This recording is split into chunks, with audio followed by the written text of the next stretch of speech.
Senti o frio antes de sentir a humilhação. O líquido escuro e gelado atravessou o tecido de linho cru do meu vestido, colando-se à minha pele e descendo pelas minhas pernas como uma sentença.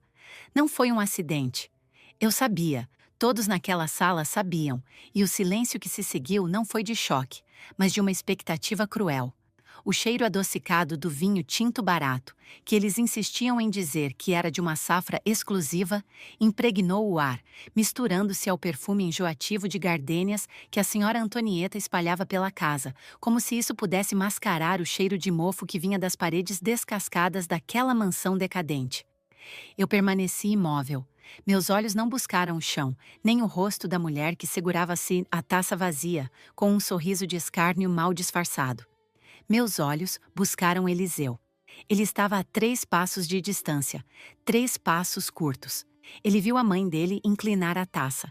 Ele viu o movimento calculado do pulso dela. Ele viu o vinho manchar o único vestido que eu trouxera para aquela noite. Uma peça simples, de corte reto e cor areia, que eu escolhera justamente para não chamar atenção, para não parecer que estava competindo com o brilho falso das joias de strass da irmã dele. Eliseu viu tudo. E não se mexeu. Antonieta soltou uma risada que parecia vidro quebrado sendo pisado. Ela disse, com aquela voz estridente que fingia ser aristocrática, que sentia muitíssimo, mas que no fundo talvez fosse melhor assim. Segundo ela, aquele trapo sem cor que eu vestia não era digno da festa de noivado do único filho homem da família. Ela completou, olhando para as convidadas, tias e primas que compartilhavam do mesmo DNA venenoso, que eu deveria agradecer, pois agora tinha uma desculpa para ir embora e não passar mais vergonha entre pessoas de classe. Ela pronunciou a palavra pobretana, não como um insulto raivoso, mas como uma classificação biológica, como se eu fosse de uma espécie inferior que havia invadido o habitat natural deles por engano. O termo ecoou na sala de jantar. Pobretana, eu esperei. 1 segundo, 2 segundos, 3 segundos. O tempo se dilatou de uma forma dolorosa. Eu esperava que Eliseu desse um passo à frente. Esperava que ele tirasse o próprio paletó para cobrir a mancha. Esperava que ele dissesse à mãe que aquilo era inaceitável, que eu era a mulher que ele escolhera para passar o resto da vida, e que ninguém, nem mesmo a matriarca daquela família falida, tinha o direito de me tratar daquela forma. Mas Eliseu apenas suspirou. Foi um som de cansaço, de impaciência. Ele olhou para a mancha no meu peito e depois para o meu rosto, e a expressão dele não era de solidariedade, era de irritação. Ele murmurou, baixo o suficiente para que a mãe não ouvisse, mas alto o suficiente para me ferir, que eu deveria ter tido mais cuidado. Ele disse que eu sabia como a mãe dele ficava nervosa em dias de evento e que eu não deveria ter ficado parada no caminho dela. Naquele momento, algo dentro de mim se quebrou. Não foi o meu coração. O coração a gente remenda. O que se quebrou foi a venda que cobria meus olhos há 2 anos. A imagem do homem por quem eu me apaixonei se desfez, revelando o covarde que estava por baixo. Eu olhei para Eliseu, depois para Antonieta, que já pedia a uma das empregadas, a quem ela tratava aos gritos, para trazer um pano de chão, insinuando que eu deveria limpar o piso antes de sair. Eu não disse uma palavra. Não havia nada a ser dito que eles pudessem compreender. A linguagem deles era a da aparência e da soberba. A minha, naquele momento, tornou-se a do silêncio absoluto. Virei as costas. O som dos meus saltos no piso de madeira antiga foi o único ruído enquanto eu caminhava em direção à porta de entrada. Ninguém tentou me impedir. Pude ouvir o zumbido das conversas retornando, as risadinhas abafadas das primas de Eliseu, o som de mais vinho sendo servido. Para eles, eu era apenas um incidente desagradável, uma mancha na noite perfeita que eles logo esqueceriam. Mal sabiam eles que a mancha que haviam criado não sairia com água e sabão.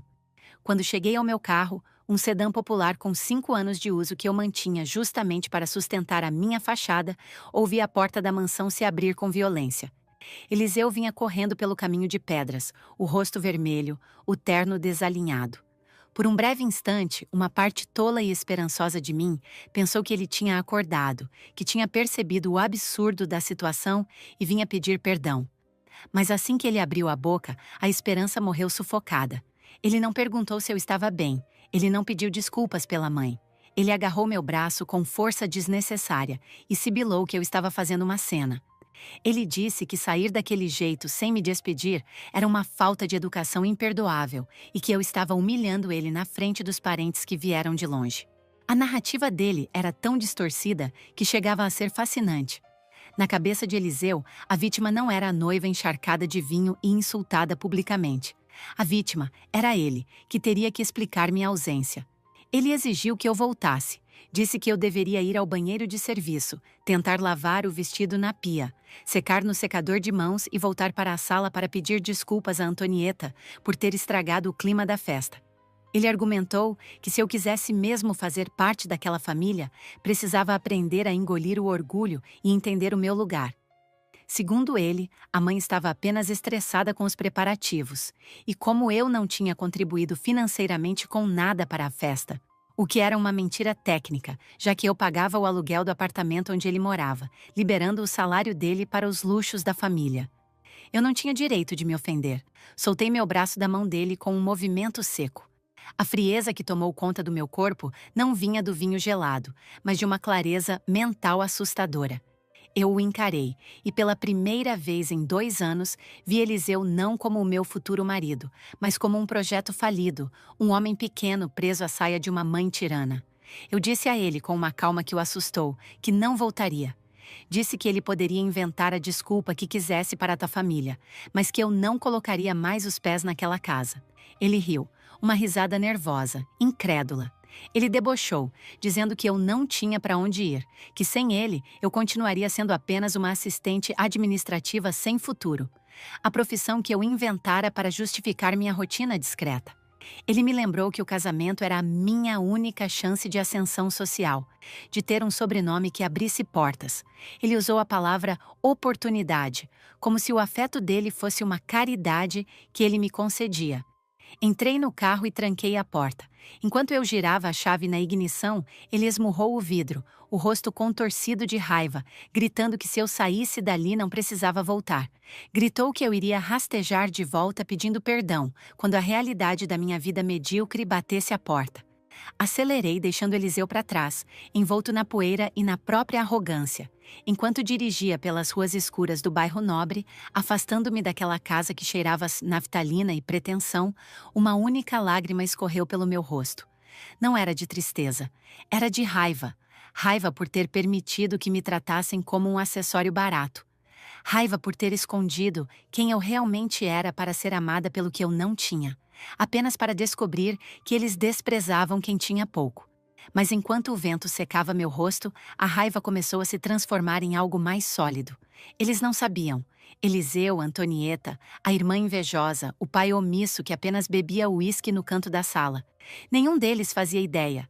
Eles acreditavam na história da Débora, a órfã de pai simples que trabalhava em um escritório genérico no centro da cidade, ganhando 2 salários mínimos e morando de aluguel em um bairro afastado. Eles acreditaram porque era confortável para eles acreditarem. A minha suposta pobreza validava a suposta superioridade deles. Eles precisavam que eu fosse menor para que eles se sentissem grandes. O que eles desconheciam e o que tornaria os dias seguintes tão interessantes era essa verdade sobre a minha vida.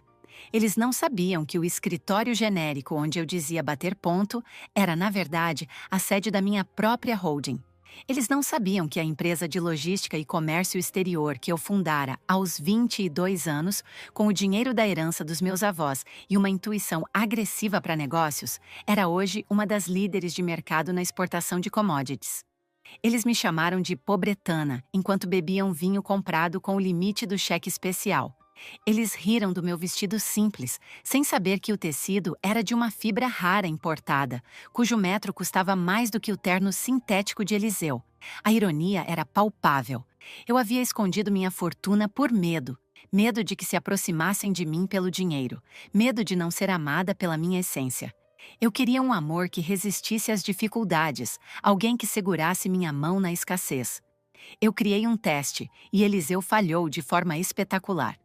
Mas agora, o teste havia acabado, e uma nova fase estava para começar. Cheguei ao meu apartamento. O verdadeiro, não o estúdio alugado que eu usava para manter as aparências com Eliseu. O porteiro, Sr. Augusto, me cumprimentou com a deferência habitual, estranhando a mancha escura na minha roupa, mas sendo discreto o suficiente para não comentar. Subi para chiar a cobertura. O silêncio do meu lar, decorado com obras de arte genuínas e móveis de design assinado, foi um bálsamo. Tirei o vestido manchado e o joguei no lixo. Não valia a pena lavar. Aquele tecido carregava a energia de uma noite que eu precisava expurgar, mas jamais esquecer. Entrei no chuveiro. Enquanto a água quente levava embora o resíduo pegajoso do vinho, minha mente trabalhava a 1000 por hora.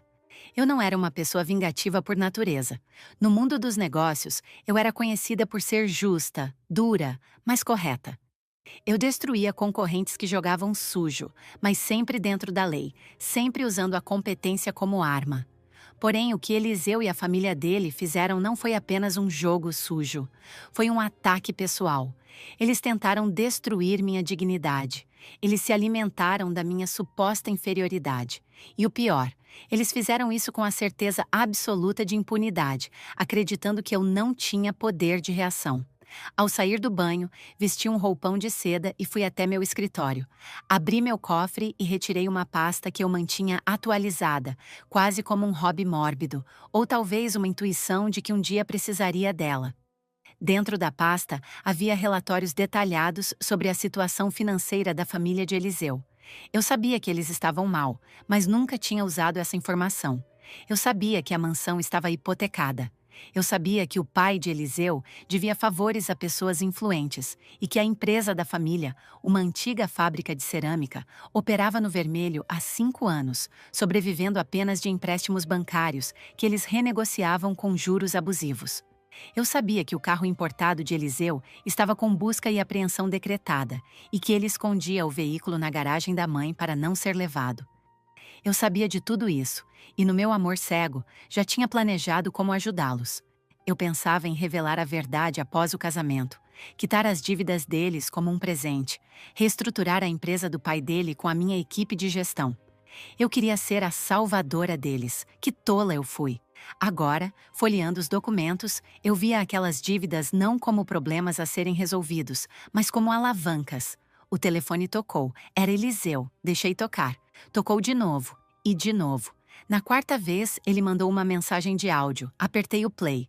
A voz dele estava pastosa. Provavelmente já tinha bebido mais daquele vinho ruim.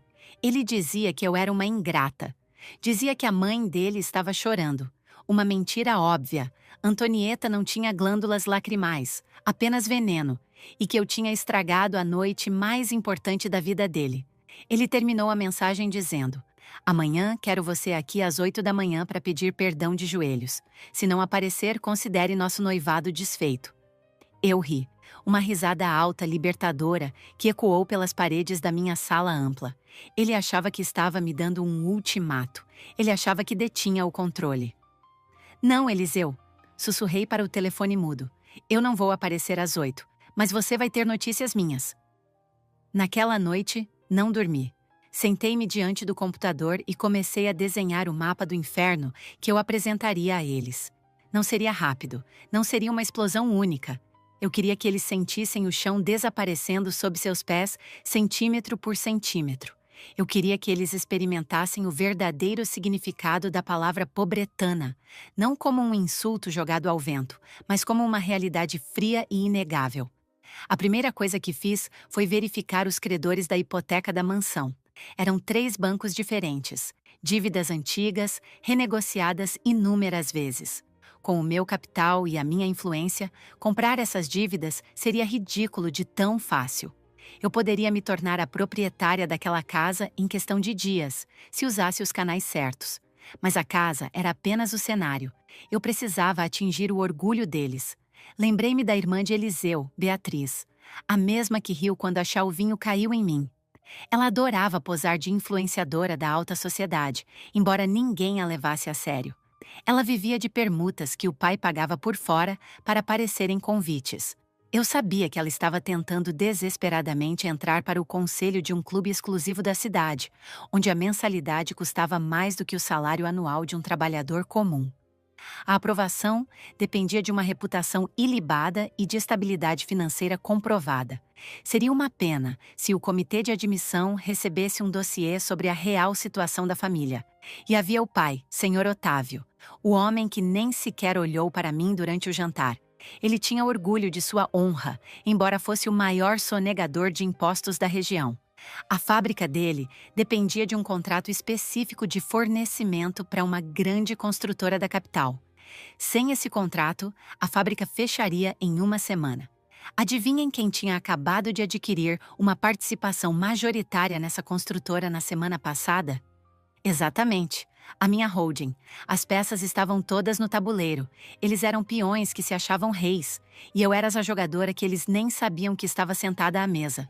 Quando o sol começou a nascer, pintando o céu de laranja e rosa, eu já tinha o plano traçado.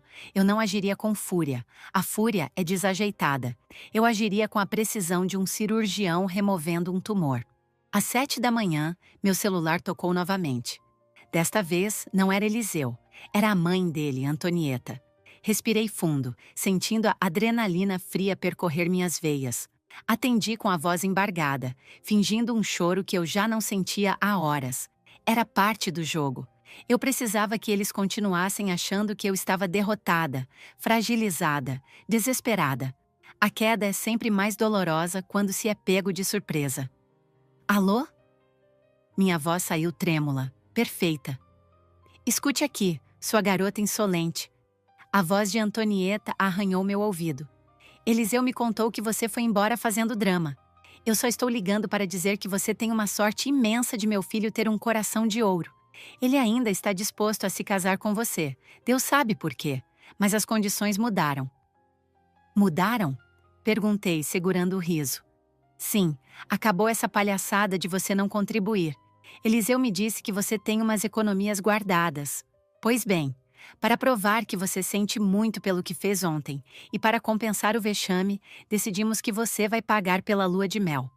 E não vai ser naquele hotelzinho barato que você sugeriu. Queremos Paris, primeira classe. Para Eliseu e para mim também, é claro, porque eu preciso de férias depois de tanto estresse. Ela fez uma pausa, esperando minha submissão. E tem mais, continuou ela. O vestido de noiva. Eu escolhi um modelo para você. Aquele trapo que você queria usar vai para o lixo. O novo custa R$ 30.000. Você vai dar um jeito de pagar. Considere isso o preço da sua entrada na nossa família. Fechei os olhos e imaginei o rosto dela do outro lado da linha. A arrogância, a certeza de que eu era uma fonte seca que eles podiam espremer até sair sangue. Eu entendo, senhora Antonieta. Respondi macia como veludo. Eu vou dar um jeito. Prometo que vou resolver tudo. Acho bom. Ela bufou. E não apareça aqui hoje. Não quero ver sua cara. Eliseu vai até o seu apartamento à noite para pegar o cartão de crédito. Esteja pronta. Ela desligou na minha cara. Coloquei o telefone sobre a mesa de vidro. Eles queriam meu dinheiro? Eles teriam, mas não da forma que imaginavam. Eles queriam Paris? Eu daria a eles uma viagem inesquecível, mas o destino seria bem diferente. Levantei-me e fui até a janela panorâmica. A cidade se estendia abaixo de mim, acordando para mais um dia. Eu me sentia poderosa, invencível. A dor da humilhação da noite anterior tinha se solidificado em uma armadura impenetrável. Eliseu viria à noite. Ele achava que viria para pegar um cartão de crédito e reafirmar sua dominância sobre a noiva pobre. O que ele encontraria, no entanto, seria o início do fim.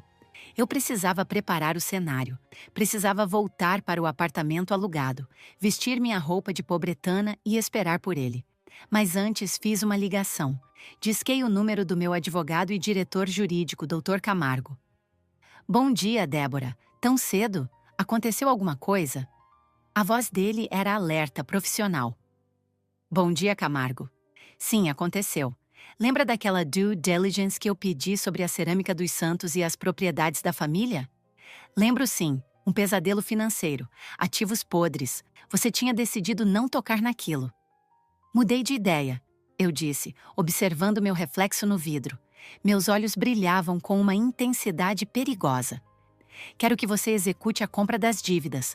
Todas elas, Hipotecas, empréstimos bancários, promissórias. Tudo. Quero ser a única credora da família Santos até o final da semana.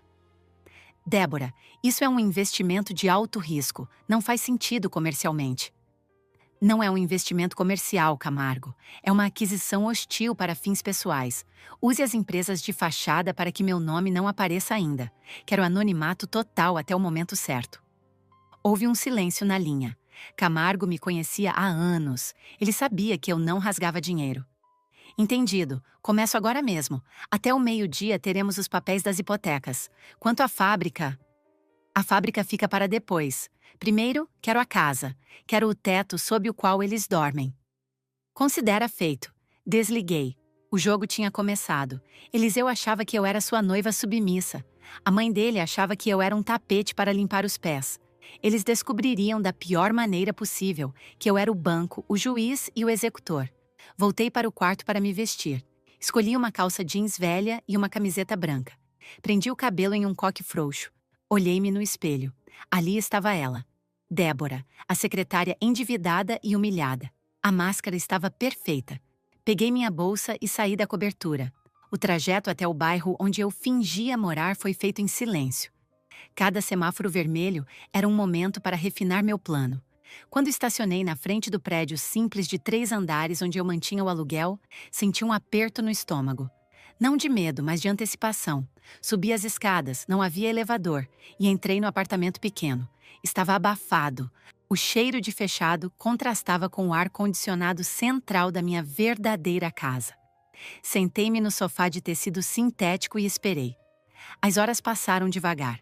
Eu repassava mentalmente cada insulto, cada olhar de desprezo. Pobretana. A palavra ainda queimava. Não se mexeu.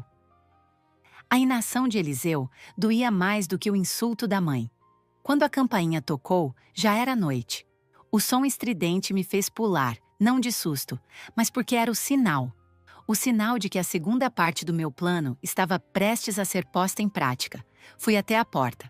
Respirei fundo, curvei levemente os ombros para parecer menor, mais frágil. Abri. Eliseu estava lá. Ele usava o mesmo terno da noite anterior, mas sem gravata. O rosto estava inchado, os olhos vermelhos. Ele não parecia arrependido, parecia de ressaca e impaciente. Demorou para abrir. Ele resmungou, entrando sem pedir licença e se jogando no sofá. Você tem o dinheiro? Minha mãe já reservou as passagens. Precisamos pagar até amanhã cedo. Ele nem olhou para mim. Ele olhava para o celular. Fechei a porta devagar. A chave girou na fechadura com um clique suave. Eliseu, chamei, minha voz baixa. O que é? Ele respondeu agressivo, finalmente levantando os olhos. Eu não tenho o dinheiro das passagens, menti, mas tenho algo muito melhor para você. Melhor? O que pode ser melhor do que me obedecer? Ele zombou. Sorri. Um sorriso triste, de quem se despede de uma ilusão. Uma lição. Respondi mentalmente, mas em voz alta disse apenas: sente-se. Precisamos conversar sobre o futuro da sua família. Ele franziu a testa, confuso com a mudança sutil no meu tom de voz. Ele não sabia, mas naquele momento, ele não estava mais na casa da noiva dele. Ele estava na teia da aranha. E eu estava apenas começando a puxar os fios. Eliseu me encarava com aquela impaciência típica de quem acredita que o mundo lhe deve favores. Ele estava sentado no meu sofá de espuma barata, batendo o pé no chão encardido, esperando que eu materializasse uma solução para os caprichos da mãe dele. A cena era grotesca, mas necessária. Eu precisava que ele acreditasse por mais um pouco que ainda tinha poder sobre mim. Se ele percebesse, mesmo que por um segundo, que a dinâmica havia mudado, ele fugiria como o rato que era. E eu não queria que o rato fugisse. Eu queria que ele caminhasse, sorrindo para a ratoeira. Respirei fundo, forçando meus ombros a caírem em uma postura de derrota. Fui até o quarto e revirei uma gaveta onde eu guardava envelopes antigos e documentos sem importância. Peguei um cartão bancário de uma conta secundária que eu mantinha apenas para emergências menores. Uma conta que para os padrões deles teria um saldo considerável, mas que para mim era troco de café. Voltei para a sala segurando o plástico como se fosse uma relíquia sagrada. Eliseu. Comecei, com a voz embargada que eu vinha aperfeiçoando. Aqui está. São as economias de 5 anos. Eu ia usar para dar entrada em um apartamento nosso, longe da casa dos seus pais, mas se a sua mãe quer Paris... Ele arrancou o cartão da minha mão antes que eu pudesse terminar a frase. Os olhos dele brilharam com uma cobiça nojenta. Ele não perguntou quanto tinha, não agradeceu.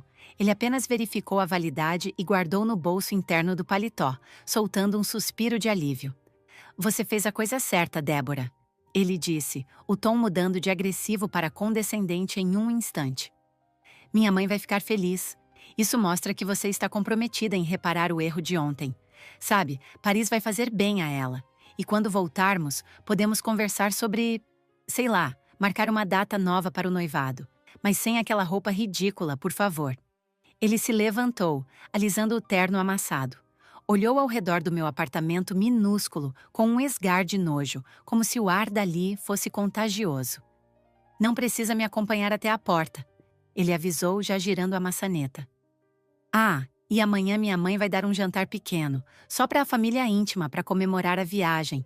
Ela disse que você pode ir, mas é para ir cedo para ajudar a Luísa na cozinha. Minha mãe dispensou a equipe do buffet para economizar para a viagem, então você vai ser útil servindo as mesas. A porta bateu atrás dele. Fiquei parada no meio da sala, ouvindo os passos dele descendo as escadas. Um sorriso lento e frio se formou nos meus lábios. Ele achava que tinha acabado de garantir as férias da família. O que ele não sabia era que aquele cartão tinha um limite diário de saque ridículo e que eu poderia bloqueá-lo com um toque no celular a qualquer momento. Mas eu não faria isso. Eu deixaria que eles usassem, deixaria que comprassem as passagens, deixaria que sentissem o gosto da vitória, porque a queda de uma grande altura é sempre mais fatal. Voltei para a minha verdadeira casa naquela madrugada, sentindo uma energia elétrica percorrer meu corpo. Dormi pouco, mas acordei revigorada. O dia seguinte seria crucial.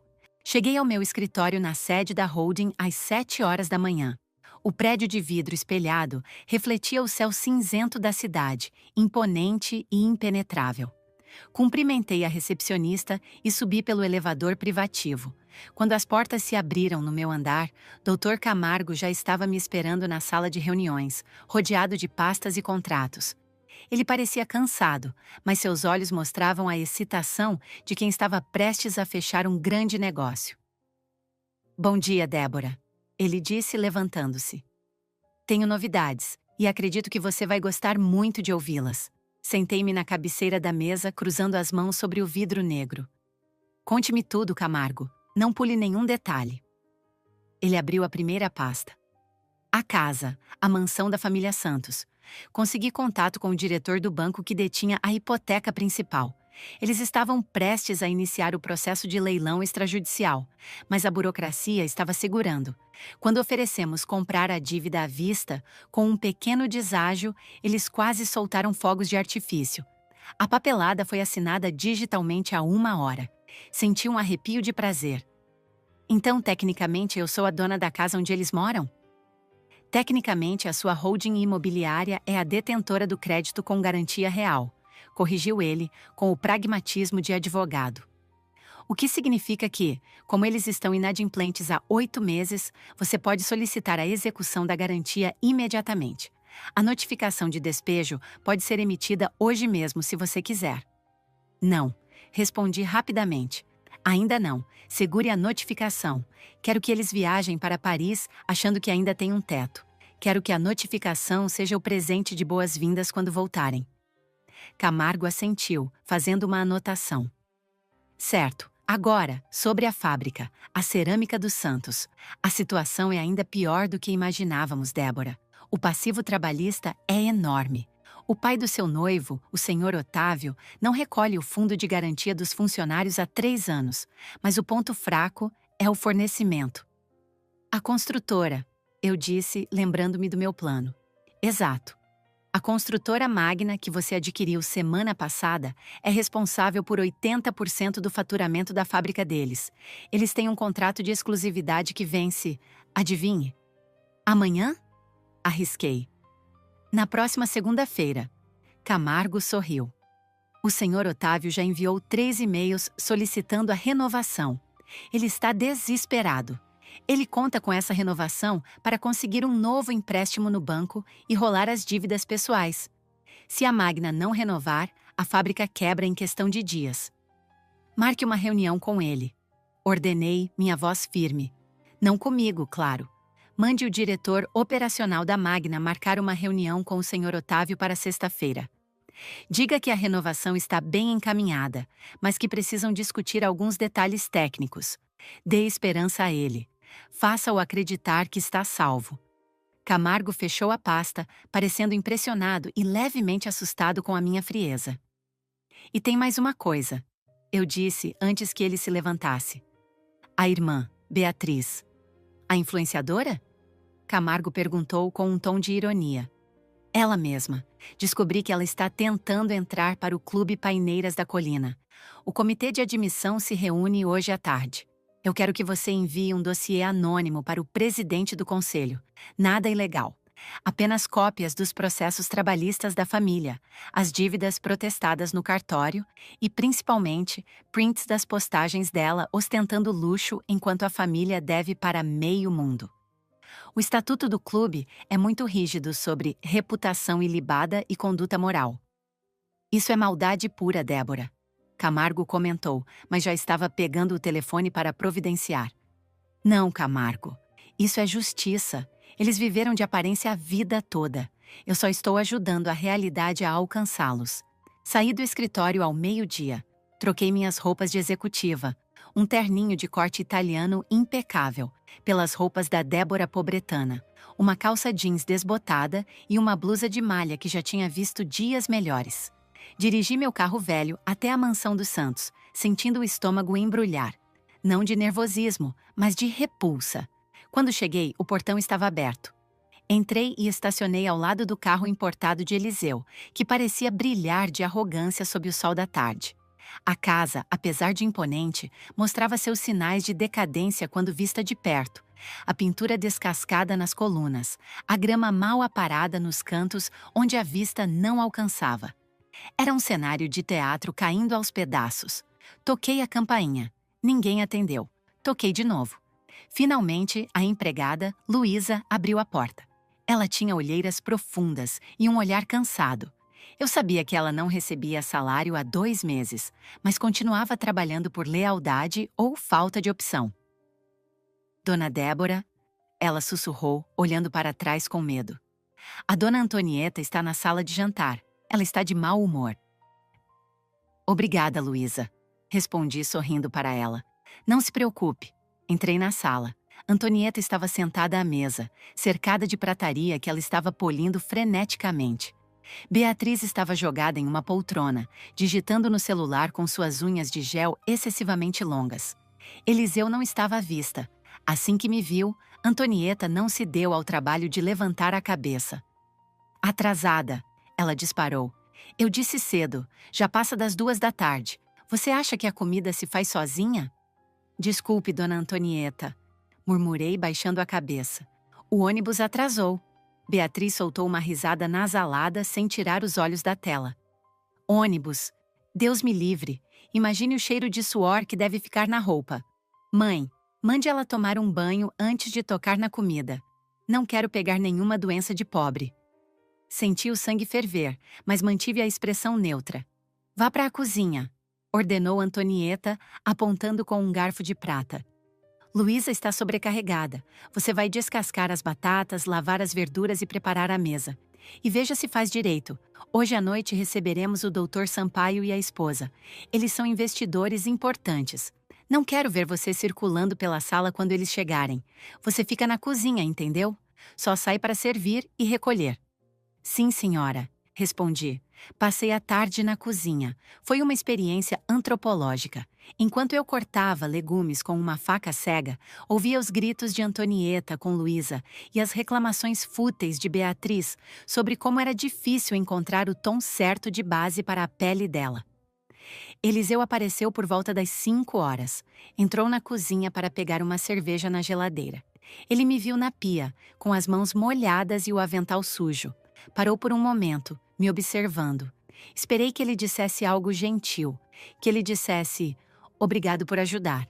Mas ele apenas abriu a cerveja, deu um gole e disse: capricha no tempero, Débora. O Dr. Sampaio gosta de comida bem feita. Se você fizer tudo direitinho, talvez minha mãe te deixe ficar com as sobras para levar para casa. Ele saiu rindo. A humilhação era tão palpável que tinha gosto de bile na minha boca. Ficar com as sobras. A frase ecoou na minha mente. Eu, que poderia comprar o restaurante mais caro da cidade e fechá-lo só para jantar sozinha, estava sendo oferecida as sobras de um jantar que eu mesma estava preparando. Às 8 da noite, os convidados chegaram. Dr. Sampaio era um homem baixo e calvo, com aquele ar de quem tem dinheiro novo e gosta de mostrar. A esposa era uma versão mais jovem e silenciosa de Antonieta. Eu servi o jantar como ordenado. Vestia um uniforme preto que Antonieta tinha encontrado em algum armário antigo e que cheirava a naftalina. Enquanto eu colocava a travessa de risoto na mesa, Antonieta fez questão de me ignorar completamente, continuando sua conversa animada sobre a viagem a Paris. "Ah, sim!"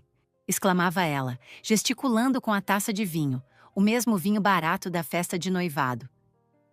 "Vamos ficar no Ritz." Eliseu insistiu. Ele disse: "Mãe, você merece o melhor. Meu filho é um príncipe. Trabalha tanto. Os negócios estão indo de vento em popa." Eliseu sorria, estufando o peito, aceitando o elogio falso. Ele sabia que o dinheiro da viagem tinha vindo do meu suposto sacrifício, mas não tinha vergonha alguma de levar o crédito.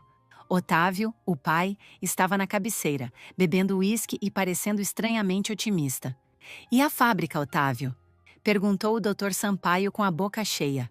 "Melhor impossível", mentiu Otávio com a convicção dos desesperados.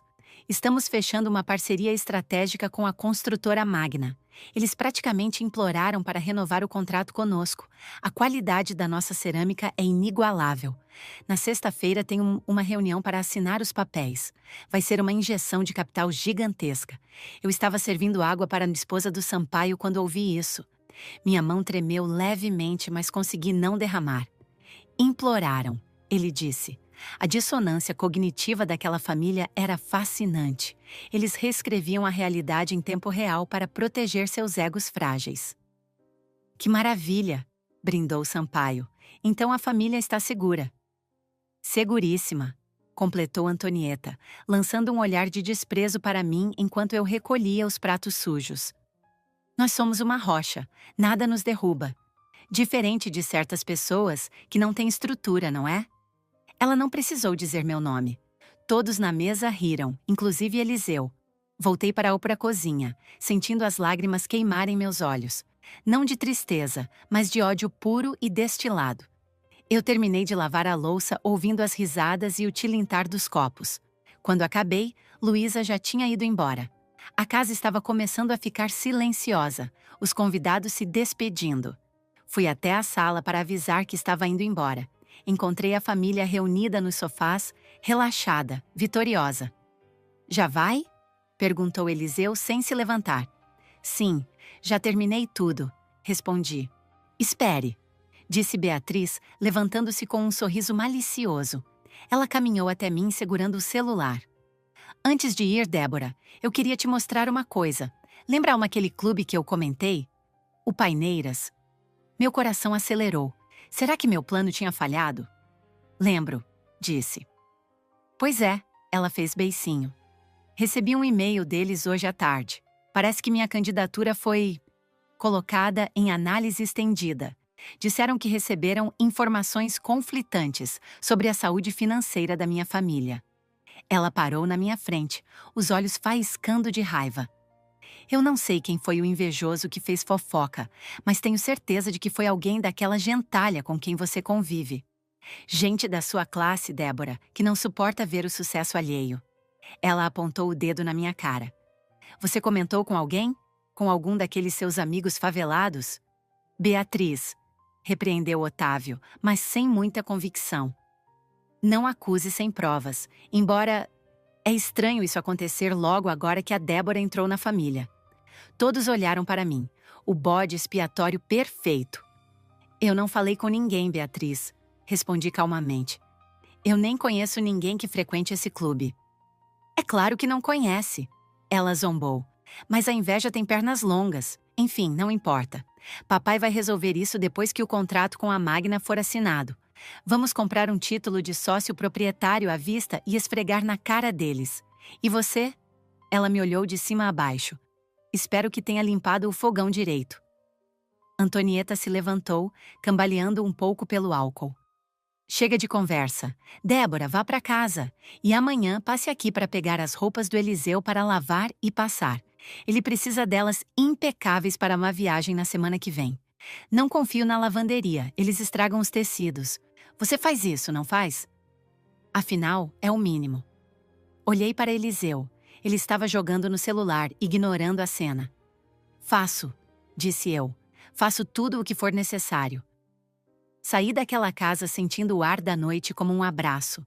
Entrei no meu carro e, pela primeira vez em dias, permiti-me rir. Uma risada alta, gutural. Eles achavam que tinham problemas porque a candidatura de Beatriz estava em análise? Eles achavam que estavam salvos por causa de uma reunião na sexta-feira? Peguei meu celular e disquei para Camargo, mesmo sendo quase meia-noite. Débora? Ele atendeu no primeiro toque. Camargo, mudança de planos. A reunião com o Otávio na sexta-feira. Quero que você a antecipe. Antecipar? Para quando? Para amanhã à tarde. Quero que ele vá para a sede da Magna achando que vai assinar o contrato da vida dele. E o que vai acontecer lá? Ele vai ser recebido pelo CEO, e o CEO vai informar que, após uma auditoria rigorosa de compliance, a Magna não pode manter relações comerciais com empresas que sonegam impostos e fraudam direitos trabalhistas. O contrato não será renovado. E mais, vamos executar a cláusula de penalidade por quebra de normas éticas do contrato vigente. Vamos cobrar uma multa retroativa. Ouvi Camargo respirar fundo do outro lado da linha. Isso vai quebrar a fábrica amanhã mesmo, Débora. Eles vão decretar falência na segunda-feira. Exatamente. Quero que eles embarquem para Paris na terça-feira sabendo que a empresa acabou. Quero que eles entrem naquele avião desesperados, fugindo da realidade, gastando o dinheiro que acham que tem no meu cartão, tentando manter as aparências no Ritz enquanto o mundo desaba aqui. Você é impiedosa. Eu sou uma boa aluna, Camargo. Eles me ensinaram bem. Desliguei. No dia seguinte, fui buscar as roupas de Eliseu como ordenado. A casa estava um caos. Otávio corria de um lado para o outro, gritando ao telefone, eufórico com a antecipação da reunião. Eles me chamaram para hoje. Ele gritava para Antonieta. Isso significa que estão ansiosos. Vão assinar. Estamos ricos novamente, Antonieta. Ricos! Eliseu me entregou uma mala cheia de camisas de linho e calças de alfaiataria. Cuidado com essas roupas, Débora. Ele advertiu. Se queimar alguma coisa, você paga. Pode deixar, Eliseu, respondi pegando a mala pesada. Vou tratar suas roupas com o mesmo carinho que você me tratou. Ele não entendeu a ironia. Apenas virou as costas e foi ajudar o pai a escolher a gravata da sorte. Levei as roupas para o meu apartamento. Não lavei nada. Em vez disso, passei a tarde assistindo ao noticiário econômico local. Às 5 da tarde, a notícia saiu em um blog especializado em negócios da região.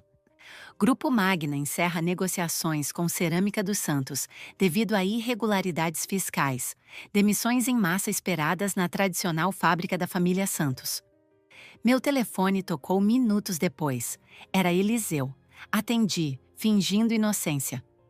Alô, meu amor? Débora! A voz dele era puro pânico. Onde você está? Estou em casa passando suas camisas. Por quê? O que houve? Meu pai, ele passou mal. Estamos indo para o hospital. A reunião foi um desastre. Eles cancelaram tudo, Débora. Tudo! Eles disseram que a fábrica é suja, que não serve para eles. Meu pai quase teve um infarto na sala de reuniões. Meu Deus, Eliseu, sinto muito. Minha voz era a personificação da preocupação. Quer que eu vá para aí? Não. Ele gritou. Não venha. Minha mãe está histérica gritando que é mal olhado. Só, fique aí. E aquele cartão? Aquele cartão que você me deu, tem certeza que tem saldo? Tem sim, Eliseu. Tem todas as minhas economias. Por quê? porque acho que vamos precisar dele mais do que nunca. A viagem, talvez a gente tenha que cancelar. Não, eu disse incisiva. Não cancele, Eliseu. Pense bem. Seu pai está estressado. Se vocês ficarem aqui com esse escândalo da fábrica, vai ser pior. A imprensa vai cair em cima. Os credores vão bater na porta. Vocês precisam sair de cena. Vão para Paris. Descansem. Quando voltarem, as coisas estarão mais calmas e vocês pensam no que fazer. Usem o meu dinheiro. Eu faço questão. É para a saúde do seu pai. Houve um silêncio do outro lado. Eu podia ouvir a respiração acelerada dele. Ele estava pensando. Ele estava caindo na armadilha. Fugir era a especialidade deles. Você tem razão, ele disse, a voz trêmula. Você tem razão. Precisamos sair daqui antes que os oficiais de justiça comecem a aparecer. Vamos amanhã mesmo. Vou adiantar o voo. Vá, Eliseu, aproveite Paris. Desliguei o telefone, caminhei até a janela do meu apartamento fake e olhei para a rua movimentada. Eles iriam fugir. Iriam para Paris gastar o dinheiro que achavam que era meu, tentando esquecer que a fábrica tinha falido. O que eles não sabiam é que, enquanto estivessem fora, a dona da hipoteca da mansão executaria a dívida.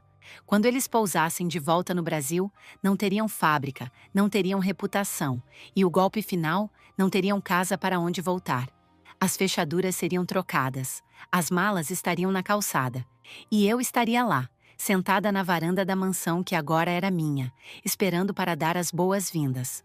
Olhei para a mala de roupas de Eliseu no canto da sala. Abri o zíper. Peguei uma tesoura na gaveta da cozinha. A vingança estava apenas começando, e eu tinha um trabalho manual a fazer com aquelas camisas de linho antes de devolvê-las. A semana em que a família Santos esteve em Paris foi a semana mais produtiva da minha vida. Enquanto eles postavam fotos sorridentes na Torre Eiffel e faziam vídeos brindando com champanhe em restaurantes caros, tudo pago com o cartão que eu cedera como uma armadilha de mel. Eu estava em São Paulo, desmontando a vida deles, tijolo por tijolo. Não houve descanso, mas também não houve cansaço. Havia apenas uma determinação fria, cirúrgica. Na segunda-feira, a falência da Cerâmica dos Santos foi oficializada. Dr. Camargo cuidou para que a notícia fosse discreta o suficiente para não chegar até eles na França imediatamente, mas pública o suficiente para que todos os credores em solo nacional entrassem em pânico. E quem era essa maior credora, aquela que tinha prioridade na fila de execução de bens? A minha holding. Na quarta-feira, o oficial de justiça, acompanhado pelos meus advogados, cumpriu o mandado de emissão na posse da mansão. Como a hipoteca estava atrasada há meses e eu havia comprado a dívida integral, a cláusula de retomada imediata foi acionada. Não foi necessário arrombar a porta. A empregada, Luísa, estava lá. A cena com Luísa foi o único momento em que senti algo parecido com compaixão. Quando cheguei ao portão, dirigindo meu carro verdadeiro, um SUV blindado de luxo que eu mantinha guardado, ela me olhou com espanto. Eu desci, vestida não como a nora submissa, mas como a dona de um império. Um vestido de seda preto, sapatos de solado vermelho e uma bolsa de grife que custava mais do que o salário anual dela. Expliquei a situação a ela com calma. Disse que a casa agora era minha. Disse que a família Santos não voltaria a morar ali. Ela chorou, preocupada com o emprego e com os salários atrasados. Eu a tranquilizei. Paguei todos os atrasados ali mesmo, via transferência bancária, e ofereci a ela duas opções: continuar trabalhando para mim, cuidando da casa até eu decidir o que fazer com o imóvel, ou receber uma indenização generosa e ir embora. Ela escolheu ficar. A lealdade dela não era aos patrões abusivos, mas à sobrevivência. Naquele dia, Luísa tornou-se minha aliada silenciosa. Passamos os 2 dias seguintes empacotando tudo. E quando digo tudo, refiro-me a cada vestígio da existência arrogante daquela família. As roupas de grife falsificadas de Beatriz, os ternos mofados de Otávio, os bibelôs de porcelana cafona de Antonieta. Nada foi poupado. Tudo foi colocado em sacos pretos de lixo industrial e empilhado na garagem. A casa, livre da tralha deles, parecia respirar. Mandei uma equipe de limpeza pesada higienizar o ambiente. O cheiro de mofo e naftalina foi substituído pelo aroma de lavanda e limpeza. No sábado à tarde, a mansão estava irreconhecível. Era finalmente uma casa digna. E então chegou o domingo. O dia do retorno. Eu sabia o horário exato do voo. Sabia que eles pegariam um táxi no aeroporto, já que o carro de Eliseu havia sido apreendido na quinta-feira por falta de pagamento. Outra dívida que eu não comprei. Apenas deixei que o banco original executasse, pois queria que a humilhação fosse pública. Esperei por eles na sala de estar. Sentei-me na poltrona que costumava ser o trono da senhora Antonieta. Pedi a Luísa que servisse uma taça do melhor vinho da adega que eu trouxera de casa. Um vinho que custava R$ 2.000 a garrafa, não a tinta barata que eles serviam. A luz do fim da tarde entrava pelas janelas, dourada e implacável. Eu estava pronta. Ouvi o barulho do táxi parando no portão. Ouvi as vozes alteradas. Eles estavam discutindo com o taxista. Provavelmente o cartão de crédito não passou. Eu o cancelara naquela manhã. Devem ter raspado os últimos trocados em dinheiro vivo para pagar a corrida. O portão de pedestres estava destrancado. Ouvi o som das rodinhas das malas no caminho de pedra. Eram passos pesados, cansados. Eles vinham reclamando do calor, do voo, da falta de motorista. «Luísa!» gritou Antonieta, ainda do lado de fora. «Luísa, venha pegar as malas! Que incompetência é essa de deixar o portão aberto?» Ninguém respondeu. A chave girou na fechadura da porta principal. A porta se abriu. Eles entraram em bloco, como uma massa de exaustão e mau humor.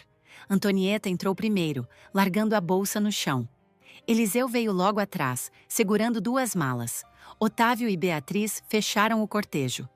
«Mas que cheiro é esse?» perguntou Beatriz, franzindo o nariz. «Parece limpo demais.» «Luísa!» berrou Antonieta novamente, entrando na sala. Foi então que eles me viram. Eu estava sentada, pernas cruzadas, bebericando meu vinho. O silêncio que caiu sobre a sala foi absoluto. Não foi o silêncio de constrangimento da festa de noivado. Foi o silêncio do choque. Eles olhavam para mim, mas não me reconheciam. Eles viam o rosto da Débora, mas a roupa, a postura, a aura de poder. Aquilo não computava nas mentes limitadas deles. «Débora!» Eliseu foi o primeiro a falar, a voz falhando. Ele largou as malas. O que você está fazendo aqui? E que roupa é essa? Você assaltou alguém?» Sorri. Coloquei a taça delicadamente sobre a mesa de centro. «Olá, Eliseu. Olá, senhora Antonieta. Fizeram boa viagem?» Paris continua linda nesta época do ano, imagino. Antonieta deu um passo à frente, o rosto vermelho de raiva misturada com confusão. «Quem você pensa que é para entrar na minha casa e beber o meu vinho, sua abusada? E onde está a Luísa? Saia daqui agora antes que eu chame a polícia.» Levantei-me devagar. A seda do meu vestido farfalhou suavemente. «Correção, Antonieta.» Minha voz era calma, mas projetada para preencher cada canto da sala. «Esta não é a sua casa, e este vinho não é o seu. O seu vinho avinagrado foi jogado no ralo ontem à noite.» «Do que você está falando, garota louca?» Otávio interveio, tentando assumir uma postura de autoridade, embora estivesse visivelmente trêmulo. «Eu sou o proprietário desta casa há 30 anos. Era», corrigi. «O senhor era o proprietário, até deixar de pagar a hipoteca por 18 meses. Até renegociar a dívida com juros que não podia pagar. Até o banco decidir leiloar o imóvel. Caminhei até uma pasta de couro que estava sobre a mesa. Retirei a escritura definitiva, registrada em cartório na sexta-feira, e joguei sobre a mesa de centro. O papel deslizou até parar aos pés de Otávio. «Leiam», ordenei. O imóvel situado à Rua das Acácias, número 500, foi adjudicado pela Holding DA Investimentos. Eles olharam para o papel, depois para mim. «DA?» Eliseu balbuciou.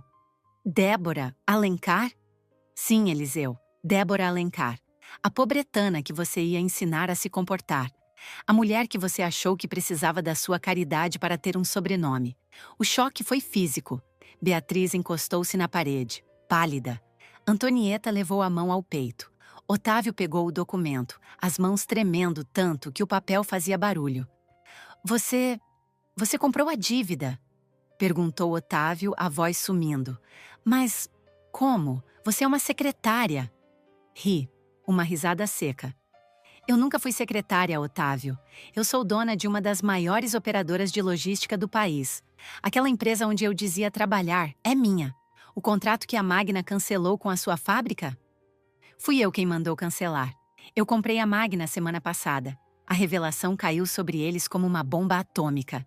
Vi os olhos de Eliseu se arregalarem de terror e logo em seguida de um arrependimento interesseiro.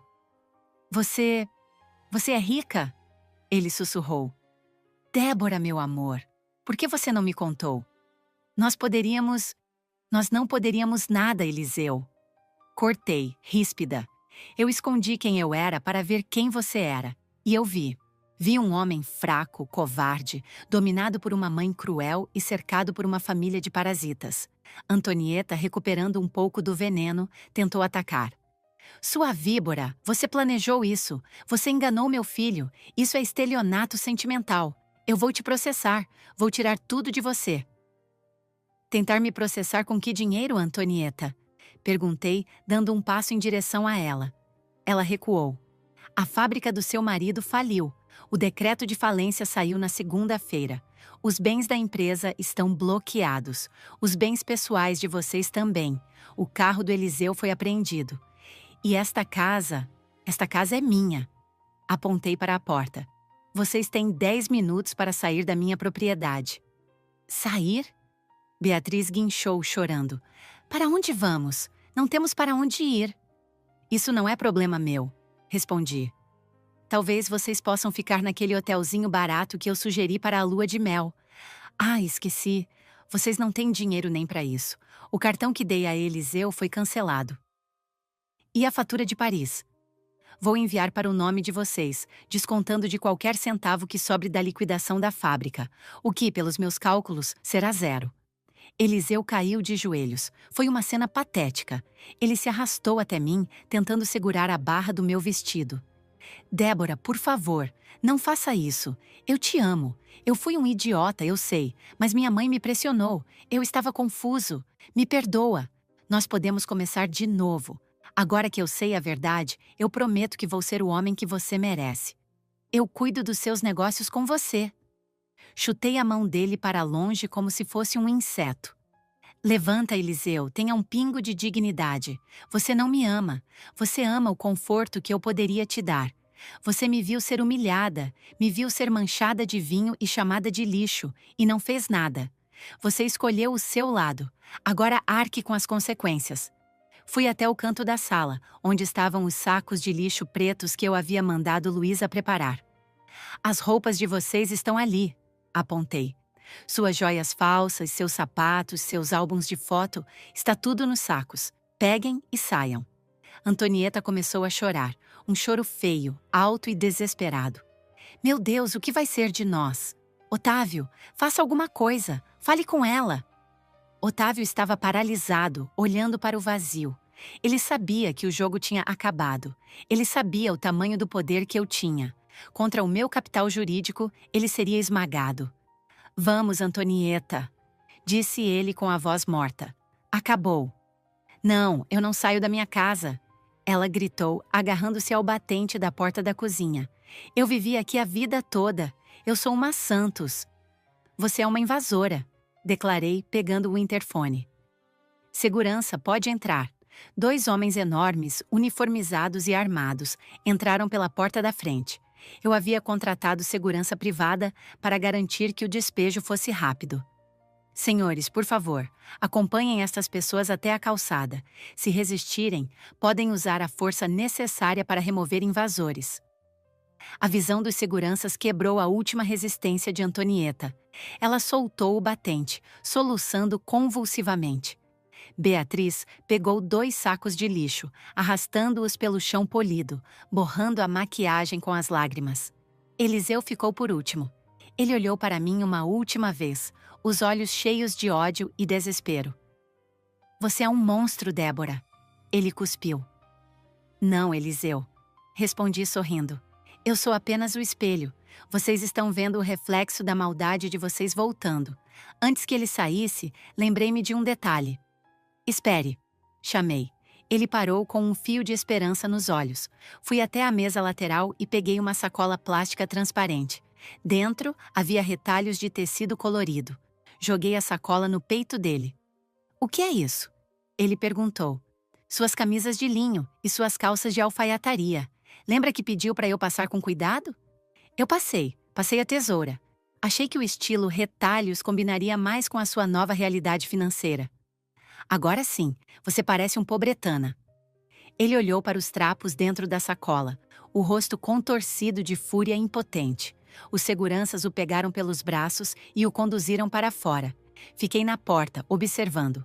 A cena na calçada era dantesca. A família Santos, outrora a elite do bairro, estava amontoada na rua, cercada de malas e sacos de lixo. Os vizinhos começavam a aparecer nas janelas, atraídos pela gritaria de Antonieta. "Isso é um absurdo!" Ela gritava para a rua vazia. "Nós fomos roubados! Aquela mulher é uma ladra!" Mas ninguém veio ajudar. Todos no bairro conheciam a arrogância dos Santos. Todos sabiam que eles deviam para o açougueiro, para a padaria, para o jardineiro. Havia um sentimento coletivo de Schadenfreude, o prazer secreto na desgraça alheia, pairando no ar. Beatriz tentava ligar para alguém no celular, mas provavelmente ninguém atendia. Quem acolheria uma família falida, arrogante e sem teto? As amigas do clube? Duvido. O dossiê que eu enviara ao Paineiras já tinha circulado nos grupos de WhatsApp da alta sociedade. Beatriz era persona non grata em qualquer lugar que importasse. Eliseu estava sentado no meio-fio, a cabeça entre as mãos. Ele chorava. Não o choro de um homem arrependido, mas o choro de uma criança mimada que teve o brinquedo quebrado. Otávio andava de um lado para o outro, tentando falar ao telefone, gesticulando para o nada. Eu sabia que ele estava tentando ligar para advogados, mas sem dinheiro para pagar os honorários adiantados. Nenhum advogado pegaria uma causa perdida contra a DA Investimentos. Fechei a porta. O clique da fechadura foi o som mais satisfatório que já ouvi. Voltei para a sala. Luísa estava lá encolhida num canto segurando uma bandeja. "Dona Débora?" Ela disse, tímida. "A senhora quer que eu prepare algo para comer?" Olhei para ela e sorri, um sorriso verdadeiro dessa vez. "Não precisa, Luísa. Hoje você não cozinha. Vá para casa descansar. Amanhã começamos uma nova rotina. Quero transformar esta casa. Quero tirar esse papel de parede horrível. Quero doar esses móveis antigos. Vamos fazer deste lugar a sede da minha fundação." "Fundação, senhora?" "Sim. Não uma ONG de caridade, Luísa. Uma incubadora de negócios para mulheres empreendedoras. Mulheres que começam do zero como eu comecei. Vamos usar este espaço para construir impérios, não para alimentar egos." Luísa sorriu, aliviada e admirada. "Boa noite, dona Débora." "Boa noite, Luísa." Quando fiquei sozinha, servi-me de mais uma taça de vinho. Fui até a janela do andar de cima e espiei por trás da cortina. A noite havia caído. Começara a chover. Uma chuva fina e gelada, típica de São Paulo. A família Santos ainda estava lá fora. Eles tinham se abrigado debaixo da marquise do vizinho da frente, que, pelo que vi, tinha apagado as luzes para fingir que não estava em casa. Eles estavam encharcados. O cabelo impecável de Antonieta estava grudado na testa. O vestido de Paris de Beatriz estava manchado de lama. Eliseu tremia de frio em sua camisa fina. Lembrei-me do vinho gelado descendo pelo meu vestido na festa de noivado. Lembrei-me do frio que senti, não na pele, mas na alma. Agora, o frio era deles. Eu não sentia pena. A pena é um sentimento reservado para quem sofre injustiças. O que eles estavam vivendo não era injustiça, era a colheita. Eles plantaram soberba, desprezo e humilhação durante anos. Agora estavam colhendo a tempestade. Peguei meu celular. Tinha uma mensagem de voz de Eliseu, enviada há 2 minutos. Apertei o play. "Déboras, por favor, está chovendo. Minha mãe é idosa. Deixe a gente entrar só na garagem, pelo amor de Deus. Nós não temos para onde ir. Estamos com fome." Apaguei a mensagem sem responder. Bloqueei o número dele. Bloqueei o número de todos eles. Virei as costas para a janela e caminhei para o centro da sala ampla e aquecida. O silêncio era absoluto, mas não era vazio. Era preenchido pela minha paz. A paz de quem recuperou a própria dignidade e limpou o mundo de um pouco de sua sujeira. Eu tinha vencido, não apenas financeiramente, mas moralmente. Eu os reduzia a nada sem disparar um tiro, sem cometer um crime, usando apenas as regras do jogo que eles diziam adorar. O jogo do dinheiro e do poder. Eles queriam uma nora rica. Tiveram, mas descobriram que o preço da minha fortuna era a falência deles. Bebi o último gole de vinho. O sabor era doce, encorpado. Perfeito. Amanhã seria um novo dia. Eu tinha uma empresa para gerir, uma casa para reformar e uma vida inteira livre de Eliseu e sua familhinha. Quanto a eles? Bem, dizem que o trabalho dignifica o homem. Talvez, pela primeira vez na vida, eles tivessem a oportunidade de descobrir o significado da palavra trabalho, ou da palavra pobretana. Apaguei a luz. A casa mergulhou na escuridão, mas dentro de mim tudo era luz. Gostou da história? Se você se sentiu vingado junto com a Débora, não esqueça de se inscrever no canal, deixar o seu like e compartilhar com aquele amigo que adora uma reviravolta merecida. Sua interação ajuda muito a trazer mais histórias como esta. Até a próxima!